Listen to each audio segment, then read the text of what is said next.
পৃথিবীর বুকে মানুষের কাছে সবচেয়ে প্রিয় যা রয়েছে তা হলো জীবন। মানুষ জীবন ধারণের জন্য যা করে তা অতি সামান্য, কিন্তু কিছু মানুষ জীবনকে বাঁচিয়ে রাখার জন্য যা করে তা সাধারণ মানুষ কখনো কল্পনা করতে পারে না। মৃত্যুর পরেও কাউকে বাঁচিয়ে তোলার জন্য মানুষ যে কত কিছুর উপায় অবলম্বন করতে পারে তা ভাবলে মাঝে মাঝে শিউরে উঠতে হয়। ঠিক তেমনি আমাদের আজকের গল্পেও একটি শিশুর প্রাণ বাঁচানোর জন্য তার মা বাবা শরণাপন্ন হয় এক সাধুর, এবং শেষমেশ তার অলৌকিক ক্ষমতার বলে শিশুটির প্রাণ রক্ষা পায়। কিন্তু তিনি কোন অলৌকিক শক্তিতে শিশুটিকে পুনর্জীবিত করলেন, আর সেই শক্তি কি আদৌ জীবন নাকি অভিশাপ? জানতে হলে শুনতে থাকুন আমাদের আজকের নিবেদন লেখক সুকান্ত দাসের কলমে গর্ভ। তবে গল্প শুরু করার আগে একটি বিশেষ বার্তা। লেখক মহাশয় গল্পের রোমাঞ্চকর পটভূমি ও প্লট তৈরির খাতিরে বিভিন্ন অলৌকিক ও কাল্পনিক চিন্তাধারার আশ্রয় নিয়েছেন। বাস্তবের সাথে তার কোনো মিল থাকলে তা সম্পূর্ণ অনিচ্ছাকৃত ও কাকতালীয়। রহস্যের অন্ধকারী টিমের তরফ থেকে আপনাদের কাছে বিনীত অনুরোধ, নিছক গল্প শোনার আনন্দ নিয়েই আমাদের গল্পগুলি গ্রহণ করবেন।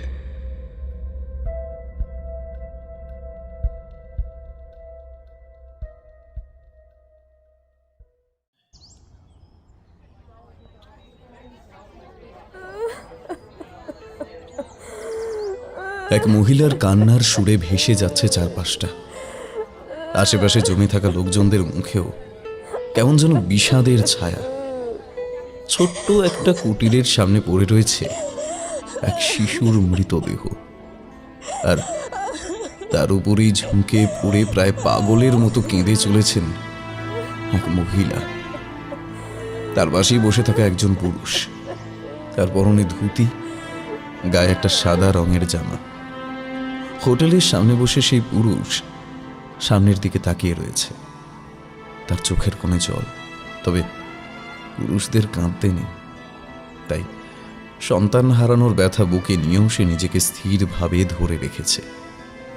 বুকের মধ্যে জমে ওঠা কান্না কেমন যেন দলা পাকিয়ে সেই পুরুষের গলার কাছে উঠে আসছে, কিন্তু গলার বাইরে কেমন একটা রুদ্ধ শক্ত পাথরের মতো দরজাটা থামিয়ে দিচ্ছে। তার চোখ লাল হয়ে উঠেছে, নাকের এক পাশটা ফুলে উঠেছে। সামনের দিকে তাকিয়ে সে যেন অপেক্ষা করে চলেছে কিছুর জন্য। একবার একপাশে তাকিয়ে সেই মহিলাটির উদ্দেশ্যে ধরা গলায় বলে উঠলেন, চিন্তা করো না, একবার বাবাকে আসতে দাও, তারপর বাবা সব ঠিক করে দেবেন। মহিলা কোনো কথা না বলে আগের মতোই কেঁদে চলেছে। মায়ের জাত যে, সন্তান হারানোর ব্যথা সে কি আর সহ্য করতে পারে? আর তার উপর সে সন্তান যদি হয় দুধের সন্তান। সদ্য মৃত সন্তানের মুখের উপর একটা হাত বুলিয়ে দিয়ে অদ্ভুতভাবে ডুকরে কেঁদে উঠলেন সে মহিলা। পুরুষটি তার মাথায় শান্ত একটা হাত রাখতেই কেমন যেন ডুবতে থাকা মানুষের মতো এতগুলো লোকের সামনে সে মহিলা আঁকড়ে ধরল পুরুষটিকে। জমায়েত সকলের বুকের ভেতরটাও কেমন যেন মোচড় দিয়ে উঠেছিল। আরে, দুধের শিশু মারা গেছে, মা বাপের না জানি কতই কষ্ট হচ্ছে। কুটিরের ভেতর থেকে সাধু বেরিয়ে এলেন বাইরে। বেরিয়ে সেই ওভাবে মৃতদেহটাকে পড়ে থাকতে দেখে কেমন যেন চমকে উঠলেন। সাধু সন্ন্যাসীর মায়া থাকতে নেই। পৃথিবীর ষড়রিপুর বাঁধন থেকে তারা মুক্ত। পৃথিবীর সুখ, দুঃখ, যাতনা, বেদনা, হর্ষ কোনো কিছুই তাদের আবদ্ধ করতে পারে না। কিন্তু এই যে চরম মৃত্যু, এমন এক চরম অন্ধকারের সত্যি যা জীবনে নেমে আসবেই, সে মৃত্যু বোধহয় এই সমস্ত বাধাহীন সাধু সন্ন্যাসীরাও দেখলে কেমন চমকে ওঠে। সাধু চমকে উঠলেও সেটা বুঝতে দিলেন না বাইরের কাউকে। এক পা এগিয়ে এসে সামনে দাঁড়িয়ে থাকা পুরুষটির মাথার উপর একটা হাত রেখে বললেন, কি হয়েছে আমার সবটা খুলে বলো। পুরুষটি তখন সমস্ত কথাই খুলে বলল। তার দুধের শিশু কিভাবে মারা গেছে সেই সমস্ত কথা বলতে বলতে তার চোখের কোল বেয়ে জলের ফোঁটা নেমে এলো গালে। তার মুখটা কিন্তু কেমন যেন পাথরের মতো নিশ্চল। মুখে কোনো অভিব্যক্তি নেই, দৃঢ় কণ্ঠে সে তার কথা বলে চলেছে, অথচ চোখের এক পাশ বেয়ে জল নেমে এসেছে অন্য পাশে। জল তার নিজের সমস্ত দুঃখটুকু জোগাড় করে উঠতে পারেনি। সাধু সবকিছুই মন দিয়ে শুনলেন। তারপর সেই মহিলার দিকে তাকালে কাঁদতে কাঁদতে তখন তার নিঃশ্বাস না নেবার মতো মতো অবস্থা। সাধুর নির্দেশে দুজন মহিলা এসে সেই মহিলাকে তুলে একপাশে সরিয়ে নিয়ে গেল। পুরুষটির সামনের দিকে তাকাতেই সাধু বললেন, যা হওয়ার তা তো হবেই, সবকিছুই তোমায় মেনে নিতেই হবে নিধিরাম। এটা এটা কি করে মেনে নেবো বলুন? আপনি বলুন বাবা। আমার আমার এই ছেলে কেমন কেমন চোখ বন্ধ করে রয়েছে, ডাকলে সাড়া দিচ্ছে না বাবা। সাধু এবার সোজা সেই পুরুষের চোখের দিকে তাকালেন। তার চোখের দৃষ্টি কেমন যেন ঘোলাটে হয়ে এসেছে। সাধু বুঝতে পারলেন পুরুষটি বড্ড কষ্ট পেয়ে চলেছে, অথচ তা ব্যক্ত করতে পারছে না।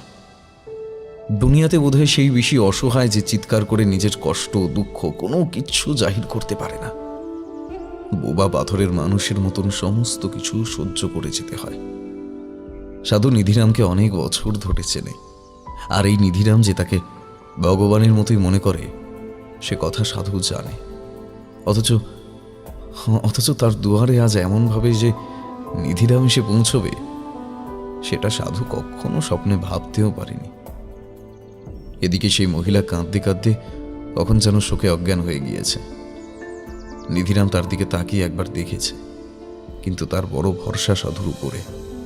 সে সাধুর দুটো পায়ের উপর হুমড়ি খেয়ে পড়ে বলল, আমার ছেলেটাকে আপনাকে বাঁচিয়ে দিতেই হবে বাবা। আপনি আমাদের কাছে ভগবান। ওর কিছু হয়ে গেলে আমরা যে বাঁচবো না বাবা, বাঁচবো না। সাধু বাবা তখনও সামনে তাকিয়ে সে পুরুষের চোখের দিকেই দেখছেন। এবার তার অন্য চোখে এক ফোঁটা জল। সে জল নিজের সমস্ত রসদটুকু সঞ্চয় করতে না পেরে চোখের আশ্রয় ছেড়ে নামলো গালে। সাধু বাবা নিধিরামকে অনেক বছর ধরে দেখেছেন, কিন্তু তাকে এমনভাবে কখনো তিনি দেখেননি।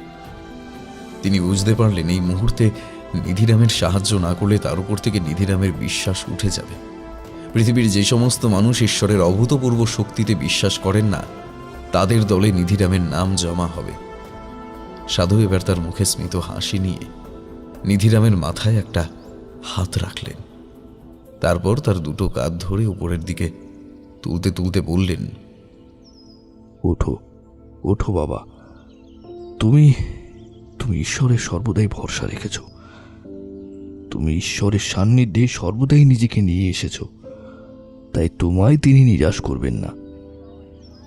সামনে জড়ো হয়ে থাকা অগণিত ভক্তরা একসাথে সাধুর জয়গান করে উঠল। সাধু তাদের হাত তুলে থামিয়ে দিল, তারপর বলল, নিধিরাম, তুমি তোমার সন্তানকে আমার গৃহের ভেতরে নিয়ে এসো। আর তোমরা নিধিরামের স্ত্রী ওই গাছের ছায়ায় একবার বসিয়ে তার চোখে মুখে জল দাও, তার জ্ঞান ফেরাও। সুখী মা পাথর হয়ে গেছে। নিধিরাম একটা আশার আলো দেখতে পেল। তাড়াতাড়ি নিজের সন্তানের মৃতদেহ তুলে নিয়ে ঢুকলো ঘরের ভেতরে। সাধু দরজা বন্ধ করে দিলেন। ঘরের মধ্যে আলো আসার জন্য যে জানলাটা রয়েছে সেটাও বন্ধ। একটা সামান্য বেড়ার ঘর, তলার দিকে মাটি দেওয়া। সে বেড়ার ফাঁক দিয়ে মাঝে মাঝে রোদের আলো এসে পড়ছে। ঘরের ঠিক এক কোণে মায়ের মূর্তি, চারপাশে পুজোর উপকরণ ছড়িয়ে রাখা রয়েছে। সাধু সেই বাচ্চা ছেলেটির মৃতদেহ ঠিক মায়ের সামনে পুজোর উপকরণের পাশেই রাখতে বললেন। তারপর কিছুটা দূরে সরে যেতে বললেন নিধিরামকে। নিধির দুটো চোখে বিস্ময় দেখা দিল। সে তবুও দূরে সরে গিয়ে অবাক চোখে তাকিয়ে রইল সামনের দিকে। সাধু সামনে মায়ের উদ্দেশ্যে প্রথমে প্রণাম জানালেন, তারপর মায়ের পায়ের কাছ থেকে সামান্য সিঁদুর তুলে নিয়ে পরিয়ে দিলেন ছেলেটির মাথায়। তারপর অদ্ভুত কোনো মন্ত্র ধীরে ধীরে উচ্চারণ করতে করতে নিধির গলায় হাত দিয়ে খুলে আনতে লাগলেন তার গলা থেকে একটা অদ্ভুত মালা, একটা অদ্ভুত রুদ্রাক্ষের মালা। সেই মালাটা ডান হাতে ভালো করে জড়িয়ে ওপরের দিকে ডান হাত তুলে একটা অদ্ভুত মন্ত্র উচ্চারণ করতে লাগলেন। নমো কালী কালী মহাকালী কালীকে পাপ হারিণী ধর্ম কাম প্রদে দেবী নারায়ণী নমস্তুতে। ঘরের চারপাশটা অন্ধকার হয়ে রয়েছে। সূর্যের আলো এসে ঢুকছে। ওই আলোতে দৃশ্যটা দেখে বুকের ভেতরটা কেমন ছমছম করে ওঠে। সাধু ডান হাত উপরে তুলে রয়েছে, আর ঠিক তার হাতের নিচে শোয়ানো রয়েছে সেই বাচ্চা ছেলেটির মৃতদেহ। নমো কালী কালী সাধুর অদ্ভুত স্বরে মন্ত্র পড়া দেখে যেন মনে হচ্ছে নিধির সামনে সেই সাধু বসে নেই, নারায়ণী বসে রয়েছে অন্য কেউ। বাইরে অগণিত ভক্তগণেরা অপেক্ষা করে চলেছে। নিধিরামের স্ত্রীর জ্ঞান ফিরে এসেছে। গাছের তলায় সে হেলান দিয়ে বসে রয়েছে ক্লান্তভাবে।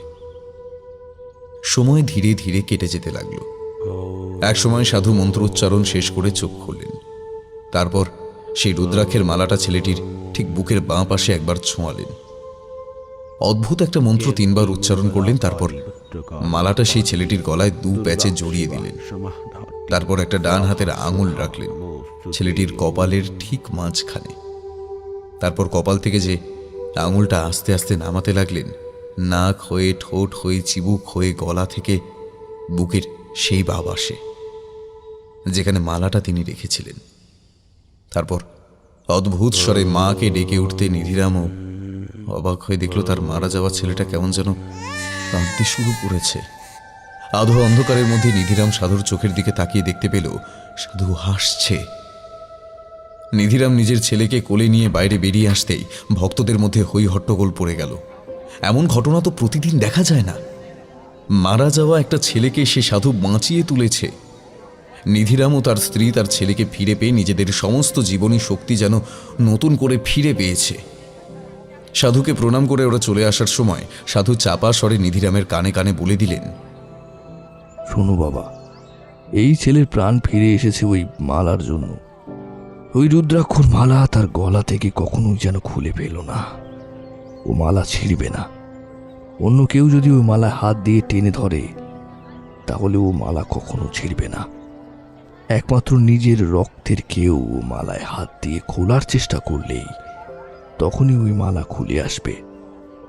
অন্য কেউ ওই মালা খুলতে পারবে না। তবে ওই মালা খুললে কিন্তু তোমার ছেলের ঘোর বিপদ।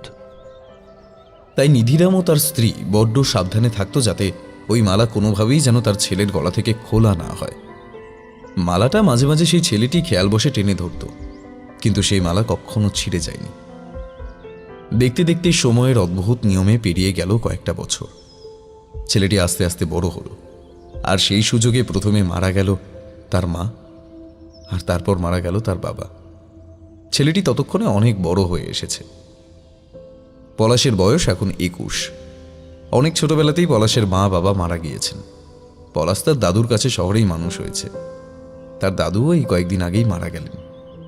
শেষ নিঃশ্বাস ছাড়ার আগে দাদু পলাশের কানে কানে বলে গিয়েছিল তার গলায় জড়িয়ে রাখা রুদ্রাক্ষের মালাটা সে যেন কখনোই না খোলে। পলাশ ছোট থেকেই দেখেছে ওই মালাটা তার গলায় আছে, তাই সে সেটা খোলার চেষ্টাও করেনি। কখনো জামা কাপড় পরার সময় মাঝে মাঝে ওটায় টান পড়লেও যত্ন করে মালাটা গলাতেই রেখেছে। পলাশের অফিসে আজ একটা বড় প্রেজেন্টেশন রয়েছে, কিন্তু আজকের দিনেই পলাশের বড্ড দেরি হয়ে গেল। প্রথমে তো অ্যালার্ম ক্লকটা কাজ করেনি, তারপরে রাস্তায় নেমে দেখা গেল বড্ড ভিড়।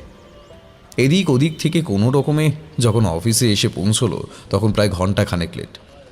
বড়বাবু মুখের উপর প্রথমে কিছু বললেন না। জরুরি মিটিংটা শেষ হওয়ার পরে পলাশের ঘরে এসে পলাশকে বললেন, পলাশ, কি ভেবেছো তুমি বলো তো? এইটা কি তোমার মামার বাড়ি নাকি যে যখন ইচ্ছে হবে তখন আসবে, যখন ইচ্ছে হবে তুমি চলে যাবে? তুমি তো জানতে আজকে মিটিংটা রয়েছে, তারপরেও তুমি আধা ঘন্টা লেট। আমি ইচ্ছে করি আধা ঘন্টা লেট করে মিটিংটা রেখেছিলাম, তারপরেও তুমি লেট। এখন যদি আমি এই ক্লায়েন্টটা হারাই তাহলে কিন্তু তোমাকে সমস্ত দায়িত্ব নিতে হবে ভাই।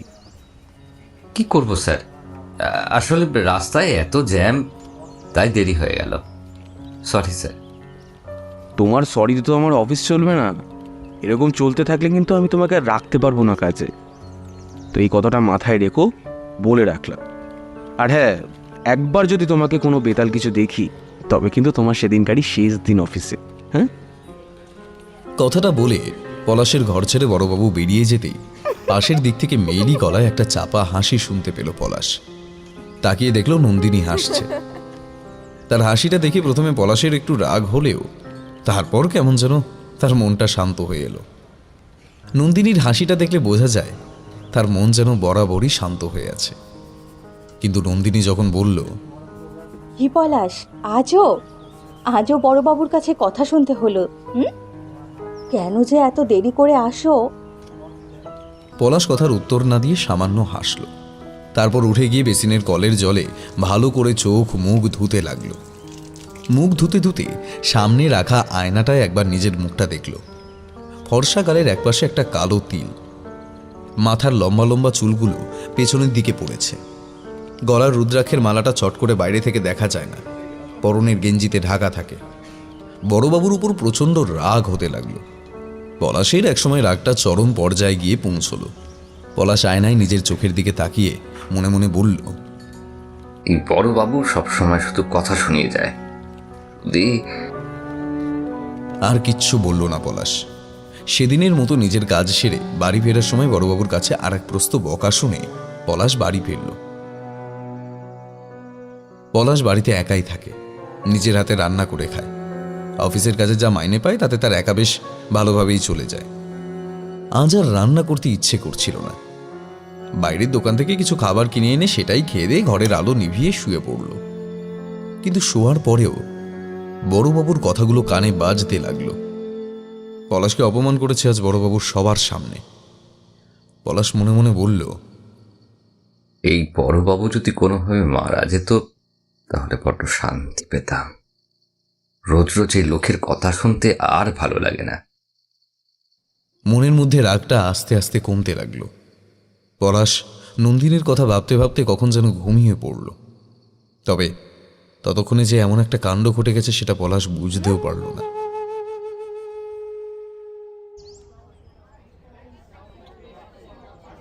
পরদিন সকালে অফিসে গিয়ে দেখল অফিসের সবাই বাইরের ব্যালকনির কাছে দাঁড়িয়ে রয়েছে। পলাশ একটু অবাক হলেও সামনে এগিয়ে গিয়ে নন্দিনীকে জিজ্ঞাসা করল, এই নন্দিনী, কি হয়েছে বলো তো? সবাই এখানে দাঁড়িয়ে আছে কেন? নন্দিনী তার দিকে ফিরে তাকালো।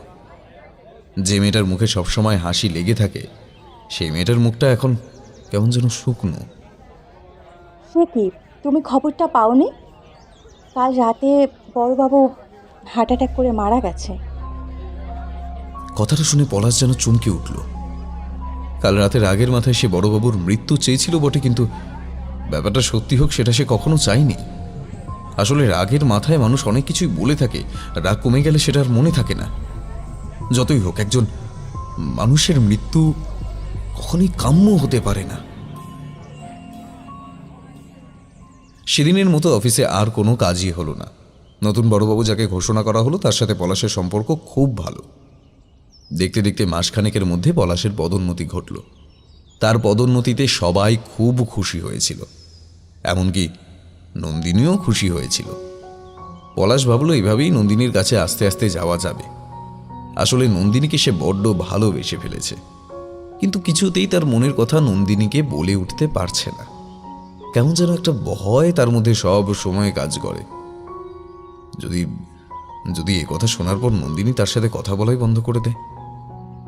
দেখতে দেখতে কয়েকটা দিন পার হয়ে গেল।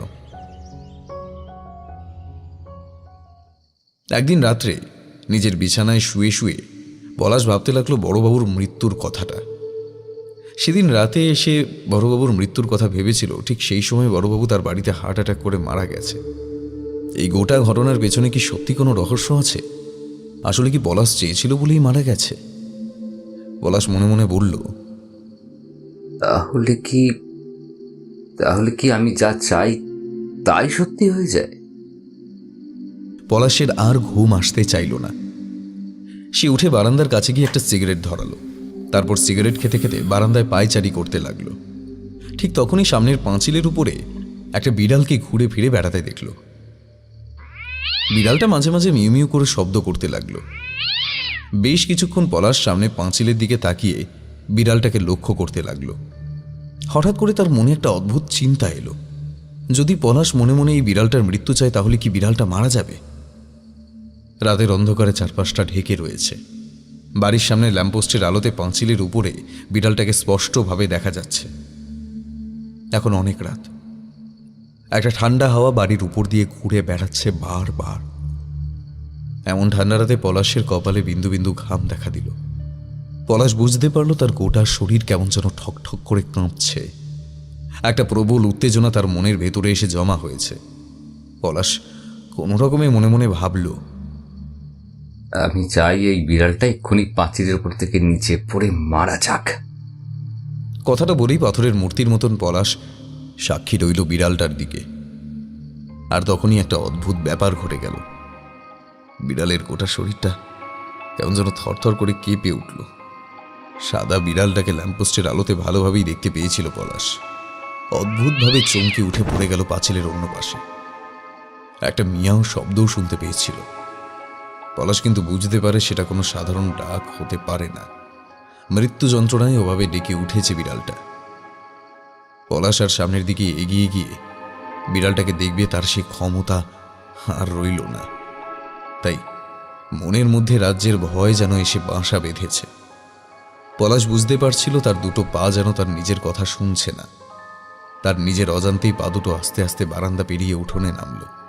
তারপর বাইরের গেটটা পেরিয়ে গিয়ে দাঁড়ালো। রাস্তার কাছে ডান দিকে তাকাতে দেখতে পেল পাঁচিলের একপাশে সাদা মতো কি যেন পড়ে রয়েছে। পলাশের গোটা শরীরটা ভয় একবার কেঁপে উঠল। ঠান্ডা হাওয়াটা ঠিক তখনই তার গায়ে এসে ঝাপটা মারল। পলাশ চোখ বন্ধ করল। তারপর আস্তে আস্তে সেদিকে এগিয়ে যেতেই বুঝতে পারল তার ভাবনাই সঠিক। বিড়ালটা মরে পড়ে রয়েছে পাঁচিলের এক পাশে। হঠাৎ করেই পলাশের মনে পড়ল ছোটবেলার একটা কথা। ছোটবেলায় একবার তার এক বন্ধুর সাথে কথা কাটাকাটি হতে হতে হাতাহাতি হয়েছিল। সেদিন রাত্রে ঘুমোতে গিয়ে পলাশ মনে মনে তার সেই বন্ধুর মৃত্যু চেয়েছিল। পরদিন সকালে জানা গেছিল তার সেই বন্ধু রাতের বেলা ঘুমের ঘোরেই মারা গেছে। ডাক্তার জানিয়েছিল সে হার্ট অ্যাটাকে মারা গেছে। পলাশ আস্তে আস্তে সমস্ত সুতোগুলো মেলাতে শুরু করল। ছোট থেকে সে যা যা চেয়ে এসেছে তার সবকিছুই যেন সে পেয়েছে। একে একে পলাশ বুঝতে পারল তার মধ্যে এমন কোনো একটা অদ্ভুত শক্তি রয়েছে, যে শক্তির সাহায্যে সে যা চায় তাই যেন সফল হয়ে যায়। গোটা রাত উত্তেজনায় পলাশ আর ঘুমোতে পারল না। শেষ রাতের দিকে তার দুটো চোখ লেগে আসছিল।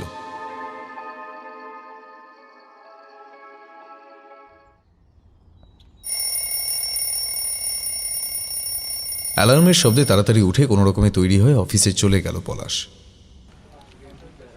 নন্দিনী, তোমায় একটা কথা অনেকদিন ধরে বলবো ভাবছিলাম। আসলে আসলে তোমায় আমি খুব ভালোবাসি। তুমি তুমি কি আমায় বিয়ে করতে চাও? অফিসের ছোট্ট ক্যান্টিনে বসে টিফিনের সময় নন্দিনীকে এই কথাগুলো বলছিল পলাশ। পলাশের অপর প্রান্তে বসে থাকা নন্দিনীর মুখটা কেমন যেন লজ্জায় লাল হয়ে গেল। সে আস্তে আস্তে মাথা তুলে নিজের হাতটা এগিয়ে এনে টেবিলের উপর রাখা পলাশের হাতের উপর রাখল। তারপর বলল, আমিও পলাশ, আমিও তোমাকে খুব ভালোবাসি, তোমাকে বিয়ে করতে চাই। পলাশের মনে হলো সে আর ক্যান্টিনে বসে নেই। সে আর নন্দিনী যেন একটা ফাঁকা প্রান্তরের মাঝে চেয়ার টেবিল বিছিয়ে বসে রয়েছে। তাদের চারপাশে অজস্র ফুল যেন মাঝে মাঝে মাথা নেড়ে ওদের অভিনন্দন জানাচ্ছে। মাথার উপর দিয়ে বয়ে যাওয়া হাওয়া যেন মিষ্টি ফুলের সুবাস এনে দিচ্ছে ওদের নাকে। পলাশ খুশিতে কেমন যেন পাগল পাগল বলে মনে হচ্ছিল। এই একটু আগে ক্যান্টিনে আসার আগেই পলাশ মনে মনে চেয়েছিল নন্দিনী যেন তাকে বিয়ে করতে রাজি হয়। দেখতে দেখতে পলাশের সমস্ত চাওয়া পূরণ হতে লাগলো। এখন পলাশ বেশ বড় লোক হয়ে গেছে। আগের সেই ছোট্ট বাড়িটা বিক্রি করে এখন বড় বাড়ি কিনেছে সে। অফিসের একটা উঁচু পদে সে কাজ করে।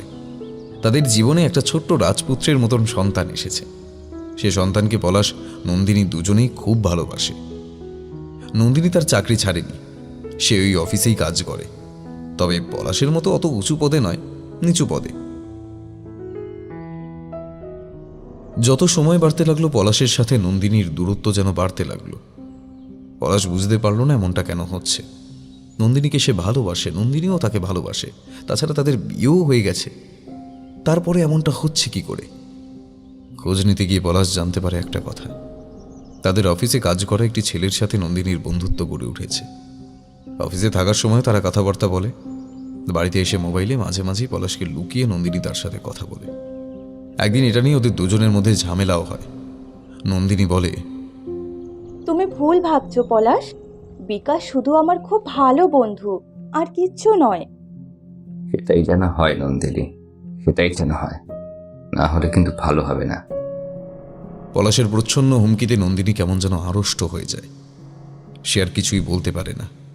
তবে এরপর থেকে নন্দিনীর সাথে বিকাশের মেলামেশা সামান্য কমে আসতে থাকে। পলাশ মনে করে সমস্ত ঠিক হয়ে গেছে, কিন্তু ভাগ্যবিধাতার বোধ হয় অন্যরকম ইচ্ছে ছিল। তাই একদিন নন্দিনীকে একটা কাজের জন্য বাইরে বেরোতে দেখে পলাশের সন্দেহ হয়। বারবার জিজ্ঞাসা করার পরেও নন্দিনী কিছুই বলতে চায় না। পলাশও আর জোর করে না, তাকে হাসি মুখেই যেতে দেয়। তবে সে চলে যাওয়ার পর বাড়িতে বাচ্চাটাকে দেখাশোনার জন্য রাখা লোককে বলে সে বেরিয়ে পড়ে নন্দিনীকে অনুসরণ করতে। তাকে অনুসরণ করতে করতে দেখে নন্দিনী একটা পার্কের বেঞ্চে বসে রয়েছে বিকাশের সাথে।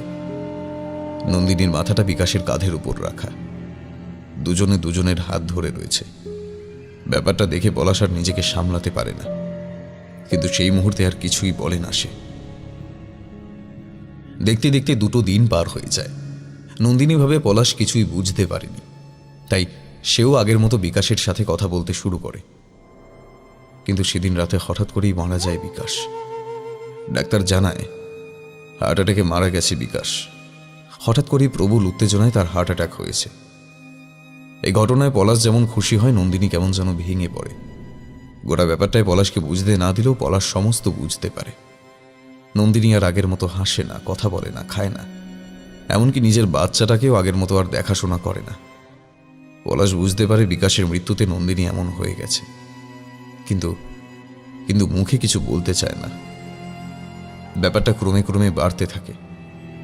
নন্দিনী আর অফিসে যেতে চায় না। ঘরের বাচ্চা বিছানার একপাশে পড়ে থাকে, খাবারের জন্য কাঁদতে থাকে, অথচ নন্দিনী কেমন যেন ফ্যাকাশের দৃষ্টিতে তাকিয়ে থাকে সামনের দেওয়ালের দিকে। পলাশের আর সহ্য হয় না। একদিন সে বলে ওঠে, বিকাশ মারা গেছে বলে এত দুঃখ পাচ্ছ কেন? তুমি তো বলেছিলে সে শুধুমাত্র তোমার বন্ধু হয়, আর কিছু নয়। তাহলে তাহলে মিথ্যে ছিল সব? নন্দিনীর শান্ত ভাবটা যেন ঝড়ের পূর্বাভাস ছিল। পলাশের কথায় সে আর নিজেকে ধরে রাখতে পারে না। বিছানা থেকে উঠে চিৎকার করে বলে, আমি বিকাশকে ভালোবাসতাম, বিকাশকে, তোমাকে নয়। তোমাকে যে কেন আমি বিয়ে করেছিলাম তা আমি আজও বুঝতে পারিনি। আমি আর তোমার সঙ্গে থাকতে চাই না। আমি আজই আমার বাড়িতে চলে যাব। পলাশের মাথার ভেতর যেন কেমন আগুন জ্বলে ওঠে। নন্দিনী তাকে ভালোবাসে না, নন্দিনী বিকাশকে ভালোবাসতো। তাহলে তাহলে মিথ্যে ছিল সব। পলাশ এগিয়ে এসে নন্দিনীর একটা গলায় হাত দিয়ে চেপে ধরে, তারপর চাপা কর্কশ গলায় বলে ওঠে, ভালোবাসতে না হলে? আমি তোমায় এত ভালোবাসি, আর তুমি তুমি আমায় ভালোবাসো না? নন্দিনী একটা ধাক্কা দিয়ে পলাশকে সরিয়ে দেয়। তারপর বিছানার একপাশে শুয়ে গুমড়ে গুমড়ে কাঁদতে থাকে, মুখে আর কিছুই বলে না। ততক্ষণে অনেকটা রাত হয়ে এসেছে। পলাশের বুকের ভেতর জমতে থাকা রাগ কষ্ট একসঙ্গে হয়ে কেমন যেন একটা হিংস্র রূপ নেয়।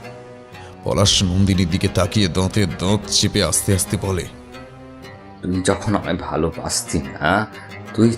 ভালোবাসতি না, তবে আর তোর বেঁচে থেকে লাভ নেই। তুই মরে যা, মরে যা, তুই মর। পলাশের মুখের কথাটা শেষ হতে পারে না। তার আগেই নন্দিনী অদ্ভুতভাবে তার বুকের বাঁ দিকটা চেপে ধরে মুহূর্তের মধ্যে বিছানায় পড়ে যায়। তার শরীরের অর্ধেক শরীর বাইরে আর পেটের কাছ থেকে মাথা পর্যন্ত বিছানার উপরে। পলাশ মুহূর্তের বিফলতায় কেমন যেন রাগে কাঁপতে শুরু করেছিল, কিন্তু নন্দিনীকে ওভাবে পড়ে থাকতে দেখে তার মাথার ভেতরটা কেমন যেন সব তালগোল পাকিয়ে যায়। কাঁপতে কাঁপতে পলাশ বিছানার একটা পা ধরে মেঝের উপর বসে পড়ে। তার গোটা শরীর তখন ভয়ে আতঙ্কে ও রাগে কাঁপছে। নন্দিনী আর নেই। এই কথাটা যেন কোনোভাবে বিশ্বাস করতে পারছিল না পলাশ। আর তার ভালোবাসার মানুষটাকে, তার স্ত্রীকে সে মেরে ফেলল। কথাগুলো বারবার যেন তার মাথার মধ্যে ঘুরে ফিরে আসতে থাকে। কেমন যেন মনে হয় চারপাশটা অন্ধকার হয়ে আসতে শুরু করেছে। ঘরের মধ্যে জ্বলতে থাকা উজ্জ্বল আলোটা কেমন যেন ম্লান হয়ে গেছে। পলাশের মনে হয় আশপাশটা যেন ঘুরতে শুরু করেছে। মেঝেতে বসে থাকতে থাকতে পলাশের মনে হতে থাকে সে যেন একটা অন্ধকার গহ্বরের ভেতরে তলিয়ে যেতে শুরু করেছে। নন্দিনী আর নেই। এই কথাটা যেন তার কানের কাছে ফিসফিস করে বলতে শুরু করেছে পলাশ। তার দুটো কান হাত দিয়ে চেপে ধরে পলাশ বলে ওঠে, না না, আমি খুশি নই। আমি নন্দিনীকে ভালোবাসতাম। এই প্রথমবার পলাশের দু চোখ বেয়ে কান্না নেমে আসতে থাকে। কান্নার নোনা জল গাল ছাড়িয়ে স্পর্শ করে মেঝের শীতল আশ্রয়কে। পলাশ বিছানার একপাশে মুখ গুজে বসে থাকে। ঠিক সেই সময় তার কানে ভেসে আসে একটা শব্দ, বাচ্চার কান্নার শব্দ। বিছানার উপর তার আদরের সন্তান কেঁদে চলেছে। সে বোধহয় বুঝতে পেরেছে তার জন্মদাত্রী মা যে গর্ভ থেকে সে ভূমিষ্ঠ হয়েছে সে আর বেঁচে নেই। তার শরীরটা ঠান্ডা হয়ে বিছানার একপাশে পড়ে রয়েছে, তাই হাত পা ছুঁড়ে সে কাঁদতে শুরু করেছে। পলাশের এবার রাগ চড়তে শুরু করে। একবার ছেলেটির দিকে তাকিয়ে কড়া গলায় চিৎকার করে বলে ওঠে, চুপ কর, চুপ কর, চুপ চুপ চুপ। পলাশের চোখের সামনেটা ঘোলাটে হয়ে গেছে। সে যেন আর প্রকৃতস্থ নেই, কেমন যেন উন্মাদ হয়ে গেছে সে। ছেলেটা কিন্তু তার কথায় শান্ত হয় না, আগের থেকে আরো বেশি জোরে চিৎকার করে কাঁদতে থাকে। পলাশ আবার তাকে শান্ত করার চেষ্টা করে, কিন্তু না, সে শান্ত হয় না। পলাশ মেঝে থেকে উঠে দ্রুত পায়ে এগিয়ে যায় ছেলেটির দিকে। তারপর তার মুখের কাছে ঝুঁকে পড়ে বলে, চুপ কর, চুপ কর বলছি। তোর মা বিশ্বাসঘাতকতা করেছে, তাই তাকে আমি মেরেছি।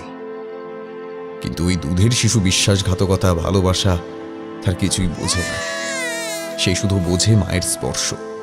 মায়ের স্তন থেকে বেরিয়ে আসা দুগ্ধে তার জীবন প্রতিপালিত হয়। মাকে হারিয়ে ফেলার যন্ত্রণা সে এই ছোট বয়সেই বুঝতে পেরেছে, তাই তার কান্না আর থামতে চায় না। যতই সে কাঁদতে থাকে ততই যেন পলাশ অনুতপ্ত হতে থাকে নিজের ভুলের জন্য, আর অনুশোচনাই মানুষের মধ্যে জন্ম দেয় ক্রোধের। পলাশ ছেলেটির গলার কাছটা চেপে ধরে রাগান্বিত গলায় বলে ওঠে, চুপ চুপ চুপ করবি না তুই? তাহলে তুইও মর। পলাশ কথাটা বলার সাথে সাথে একবার শেষবারের মতো চিৎকার করে সেই বাচ্চাটা শান্ত হয়ে যায়। তার নিথর শরীরটা পড়ে থাকে বিছানার মাঝখানে। পলাশ ধপ করে বিছানার একপাশে বসে পড়ে। এসে কি করলো?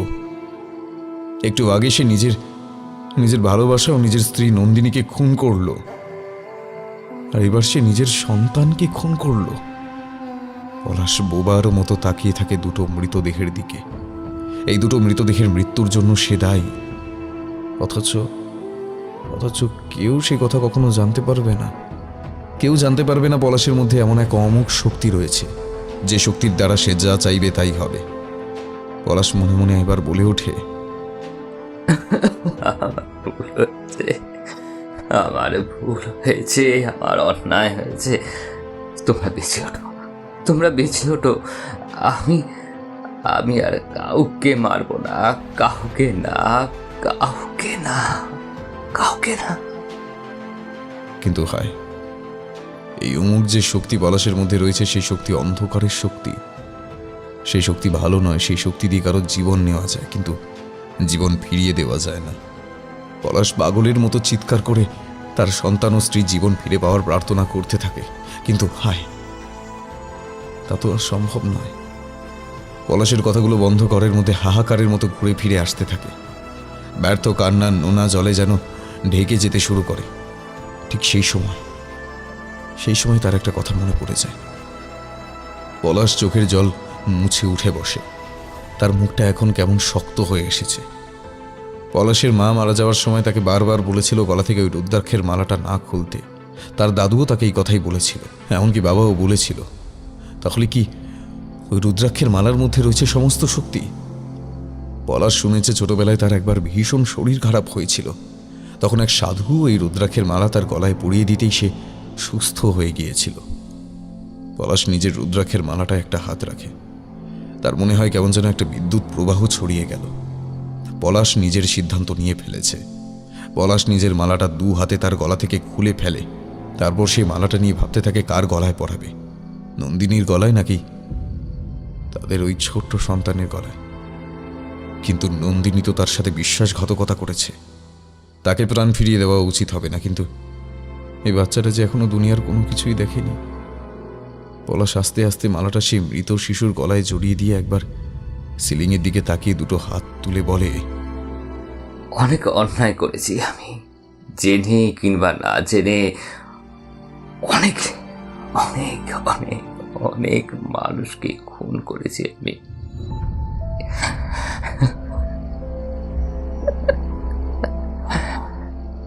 কিন্তু আমার এই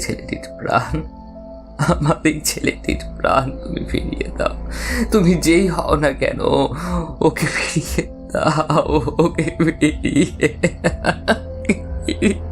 দাও। কথাটা শেষ হতে না হতেই পলাশ বুঝতে পারে তার বুকের বাঁ দিকে প্রবল যন্ত্রণা শুরু হয়েছে। মুহূর্তের মধ্যে সেই যন্ত্রণা তার গোটা শরীরে ছড়িয়ে পড়ে। পলাশের মুখ থেকে একটা মাত্র চিৎকার বেরিয়ে আসার সাথে সাথেই তার শরীরটা বাচ্চাটার মৃতদেহের পাশের বিছানায় মুখ থুবড়ে পড়ে। গোটা ঘরে যেন শ্মশানের মতো নিস্তব্ধতা। 3টে মৃতদেহ ছড়িয়ে রয়েছে বিছানার উপরে। বাড়ির বাইরে ঠান্ডা হাওয়াটা যেন বুঝতে পেরেছে এখানে একটা হত্যা লীলা ঘটে গেছে। তারা প্রবলভাবে বাড়ির জানালা দরজায় ধাক্কা দিয়ে যেন বলে যেতে চাইছে, ওঠো ওঠো ওঠো, তোমরা ওঠো, তোমাদের এভাবে দেখতে পাচ্ছি না, এভাবে ওঠো। বাইরের হাওয়া ঘরের ভেতর ঢুকতে না পেরে ক্লান্ত হয়ে মনক্ষুণ্ণ হয়ে ফিরে যেতে লাগলো। যেন আর ঠিক সেই মুহূর্তে ঘরের বিছানার উপরে কেঁদে উঠল একটা বাচ্চা ছেলে।